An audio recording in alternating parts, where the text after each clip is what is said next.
dan seterusnya bekas Perdana Menteri Tun Dr. Mahathir Mohamad sebentar tadi mengadakan lawatan ke Institut Pendidikan Perhutanan Malaysia FRIM bagi merasmikan peletakan plak status FRIM sebagai warisan kebangsaan.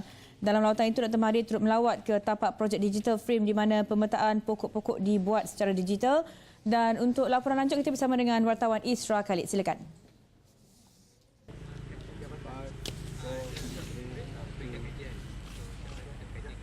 Baik, terima kasih rakan tugas di studio. Hari ini mantan Perdana Menteri Tun Dr. Mahathir Mohamad hadir untuk melawat Institut Penyelidikan Hutan Malaysia ataupun FRIM dan juga mengadakan lawatan ke projek digital FRIM dan seterusnya merasmikan pemasangan plak FRIM sebagai warisan kebangsaan. Dan seperti mana yang kita tahu bahawa FRIM telah mendapat status sebagai tapak warisan semula jadi pada 2009 dan status warisan kebangsaan pada 2012.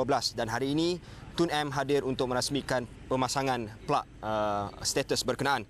Dan berkaitan dengan projek Digital FRIM pula, ia adalah satu projek perintis bagi Digital Forest di bawah inisiatif Digital Malaysia yang dilancarkan Perdana Menteri kita Datuk Seri Najib Tun Razak untuk merancangkan dan menggalakkan lagi ekonomi digital dalam sektor perhutanan. Dan untuk menjelaskan lebih lanjut mengenai perkara itu, bersama saya adalah sekarang Ketua Pengarah FRIM sendiri iaitu Datuk Dr. Abdul Latif Mahmud. Baik Datuk, berkenaan dengan Digital Forest ni, boleh Datuk ulaskan sikit macam mana ia berjalan? Digital Forest adalah satu sistem di mana kita buat pemetaan secara 3D. Kita rekodkan jumlah pokok dalam satu kawasan mengikut saiz, mengikut jenis.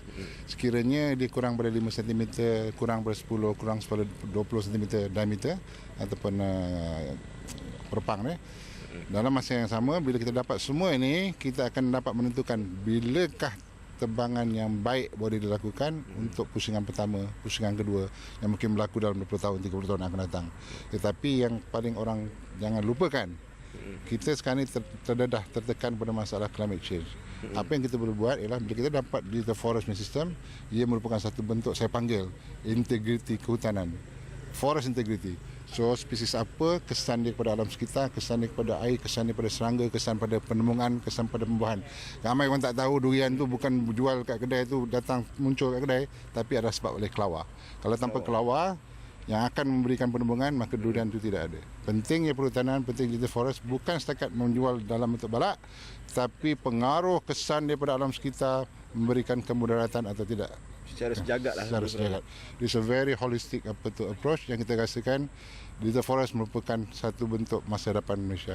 Nak tebang pokok untuk kawasan sekian? No, next 5 years. Next 10 years, kerana spesies yang sesuai itu hanya boleh tebang sekian. Kalau kita tebang sekarang, maka tupai akan lagi, buah akan lagi, di manakah buah akan keluar? Buah apa? Buah sentul, buah sebagainya. Kiranya kita tahulah timing bila nak tebang pokok, bila tak. Kita. Okey Datuk, sebentar tadi Tun M dalam sidang media ada mengatakan bahawa antara punca banjir besar yang berlaku baru-baru ini adalah disebabkan pembalakan. Dan bukan sahaja pembalakan haram, Tun M kata pembalakan halal ni juga perlu dikawal. Dan kita tengok Malaysia sebagai negara yang semakin membangun, kadang-kadang aspek berkenaan dengan alam sekitar, alam semula ini dilupakan. Pendapat Datuk berkenaan perkara itu? Saya setuju dengan Tun M kerana kita perlu menjaga. Maksudnya illegal logging tu confirm lah, tak betul lah. Tapi yang masuk legal tu ialah kita kena pastikan pusingan tebangan itu perlu sejajar dengan kehendak. Bukan masuk satu kawasan tebang semua. No, kita choose, kita pilih. Dan maksudnya cara halal itu ialah kita tahu kawasan kita, spesies apa, tahun bila nak ditebang dan kesan-kesan dia sebagainya. Ini yang sebenarnya itu masukkan. Bukan saja banjir yang kalau pokok ni biasa dia mengambil air. Dia akan menapis air itu sebelum keluar terus kepada lembangan dan sungai. Jadi penampan lah. Dia penampan. Tapi maksudnya ialah dengan secara legal ni kita pastikan pokok itu mengikut catuan yang sebenar. Pokok itu mengikut sensitiviti sesuatu kawasan. Kalau kawasan itu dekat ngempangan, adakah perlu ditebang semua kawasan ataupun bercatu ataupun by compartment. Ini sebenarnya yang Tun maksudkanlah.